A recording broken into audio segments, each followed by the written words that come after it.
The thatching continues. Last time you saw it, hello Rachel. Hi. Last time you saw it, all these ends were all furry and long. Those got trimmed.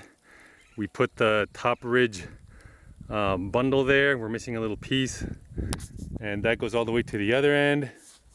We also covered up with mud the string so it didn't get fried up by the sun. And what Rachel's doing right now is giving it a little coat of slip, thickened up mud slip, because we're gonna cap this off with a sheet of galvanized metal. I read somewhere that back in the day the fat cats of Europe would cap it off with copper, but we're gonna try and cap it off with galvanized metal.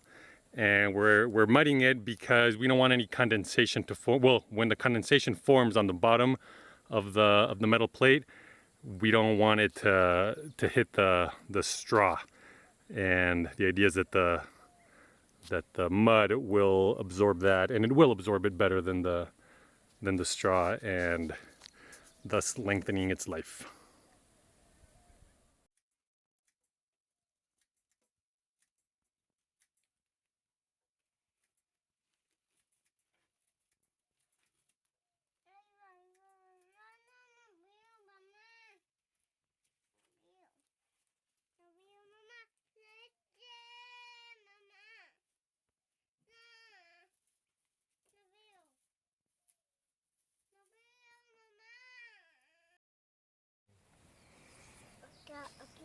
Aquí. Sí.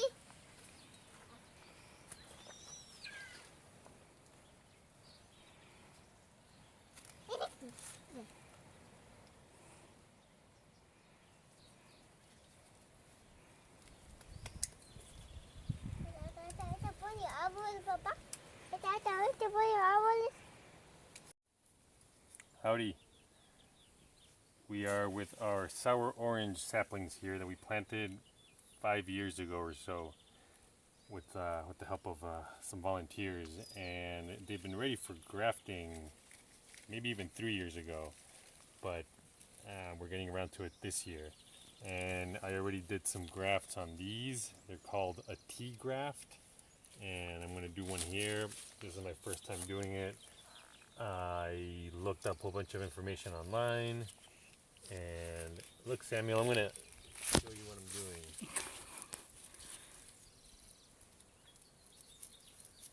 So I'm just making an upside down T incision.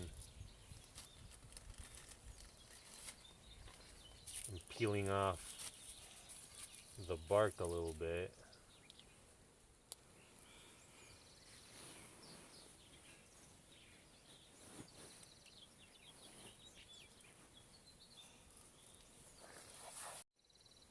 So here we have some cuttings that we got from town, from some good friends that are actually watching right now.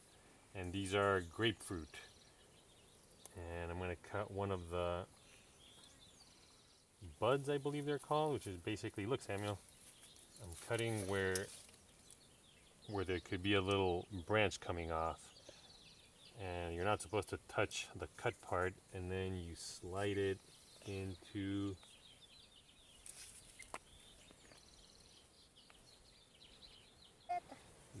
that T incision that you made. Cut off the rest. Now I'm going to cut off this little stem thing. I just left it there so I was able to handle it better. And now we're just going to use electrical tape, which apparently is very good for beginners.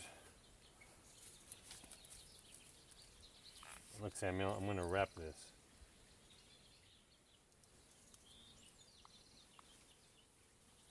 You're just supposed to wrap it really tight, and this is supposed to sit like this for about 3 weeks for this to heal. And then we're going to unwrap them and see if what I inserted is still green and healing, and if it is, then the tape stays off, and then we'll take it from there. So I already did a few of these, and we're just playing a numbers game here. Out of the bunch that I'll do today, hopefully a few will take, and I'm thinking that we'll leave them here probably almost a year, and then we will transplant them, because we can transplant them in October, but then the freezes come and they're way more protected here. So I think we'll transplant them in next March or so, the ones that do make it. Anyway, everybody got a nice view of your back, Samuel.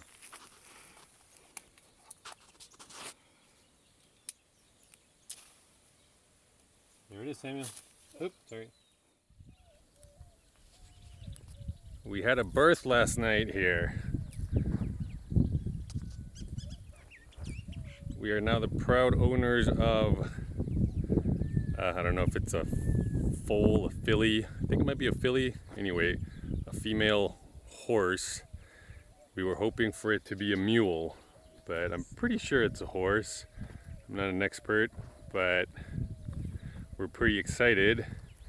The mom, the mare, she is the one that you saw in a previous video with the white mule Cindy, which she is elsewhere right now. We didn't really succeed with that whole taming process, but the idea is that with this brand new one we can start from the beginning, and we're gonna go try a totally different method. We actually got some books brought down by our good friends from Tucson that we ordered online, and yeah, we're gonna go about this. It's called the resistance free training, so we'll see.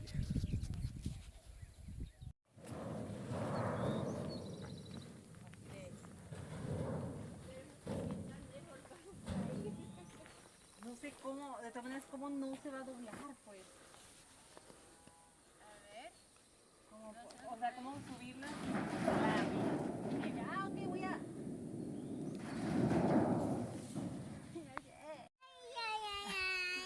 It's been a technical day. We just took Samuel's phone away, well, his mother's phone, because that's the one we use to record things. And that right there is the ridge cap that has to make it all the way up here. This morning our task was to put up these metal things to screw in the ridge beam, and Samuel's been watching videos all day, so all three of us can be working on this.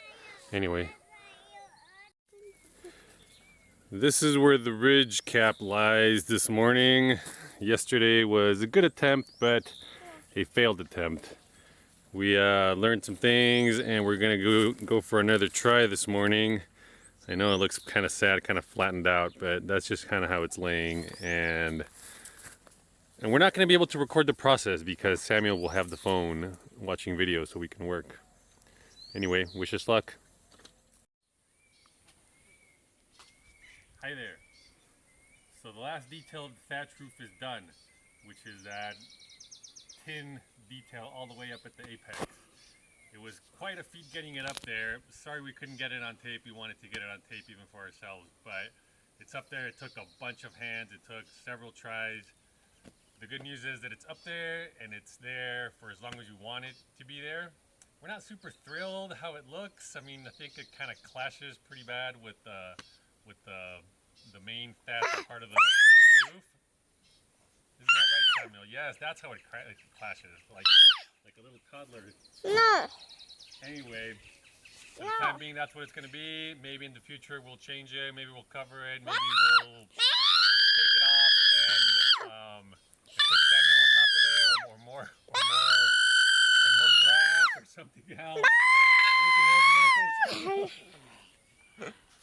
There it is.